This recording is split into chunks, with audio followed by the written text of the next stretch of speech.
মানুষ আমরা বসবাস করছি, কত মানুষ এখানে বসে আছি, তার ভেতরে আপনি একজন।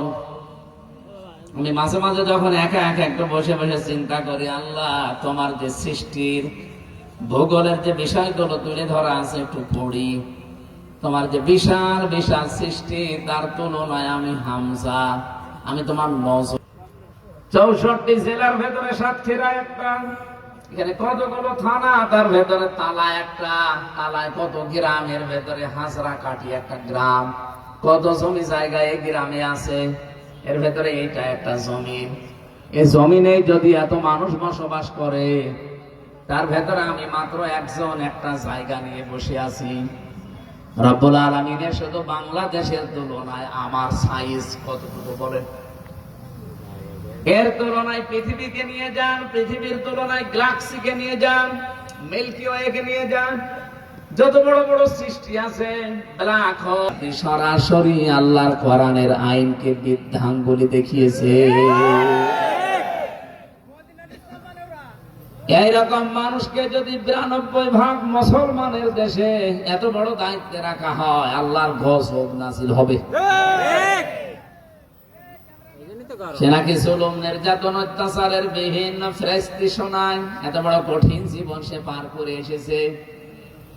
একটা বারের জন্য তার চিন্তা হয় না যে নতুন একটা জীবন যে আল্লাহ দিল, সিয়ার যেহেতু পেয়েছি, ওই আল্লাহর জন্য অন্তত কিছু করে যায় না।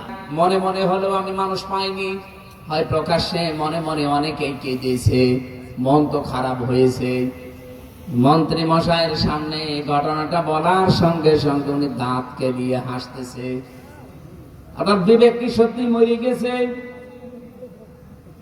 এখান থেকে একটা তথ্য পেয়েছি আমি, সূরা ইউনূসের 99 নম্বর আয়াতের যাবে, ওয়া ইয়াজআলুর রিজসা আলাল্লাযীনা লা ইয়াকিলুন।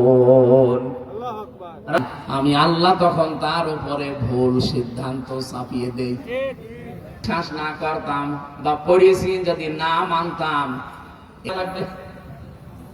কিন্তু আমি তো কোরআনের আয়াত 100% বিশ্বাস করি।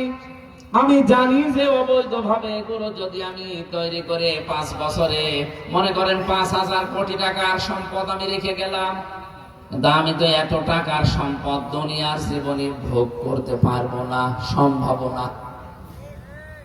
কিন্তু এই সম্পদ গুলো আমাকে বিদায় নেওয়ার পরে তো কেউ না কেউ ভোগ করবে, হয় আমার বাবা মা, হয় আমার বউ, নয় আমার মেয়েরা, নয় মেয়ের স্বামীরা। নাম্বার ক্ষতি হচ্ছে আমি যা অবৈধ ভাবে উপায় করে সম্পদের পাহাড় তৈরি করলাম, এর জন্য যে গুনাহ, অপরাধ, পাপ, একটা শাস্তি আমার বউ নেবে না, মেয়ে নেবে না, মেয়ের জামাইরা নেবে না। কথা বলেন ঠিক কিনা? 2 নম্বরে আমি যখন মারা গেছি, যেই কয়েকদিন বেঁচে আছি, তো হাম মারেঙ্গা তাম মারেঙ্গা করার জন্য যা করলাম অতটুকুই।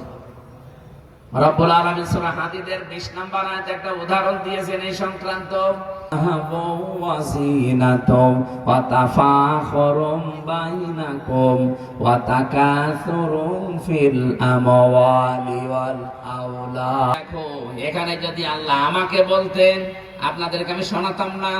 ইলামু, বহু বছর আমি যেমন আছি, মাওলানা মোজাম্মেল হকও আছে, উনি যেমন আছে আপনিও আছেন। সুতরাং এই আয়াতটা সবার জন্য, সবাই মিলে জ্ঞান দিয়ে, জ্ঞানের চক্ষু দিয়ে, দৃষ্টি দিয়ে, অন্তর্দৃষ্টি দিয়ে জেনে রাখো। কি জেনে রাখবা? কেবলমাত্র দুনিয়ার জীবনটা খেলাধুলা, রং তামাশা ছাড়া কিছুই না। আমি একটা জেলখানায় এত বেশি পড়েছিলাম, 3 বছরের ভেতরে আমার মনে হয় এই আয়াতটা কমপক্ষে 500 বার আমি পড়েছি। এই আয়াতটা আমার খুব বেশি জীবন পরিবর্তনের সহায়ক। আল্লাহ বলেন দুনিয়ার জীবনটা পুরা খেলাধুলা, রং তামাশা, ধোঁকাবাজি। অনেক উদাহরণ দিলেন এইভাবে,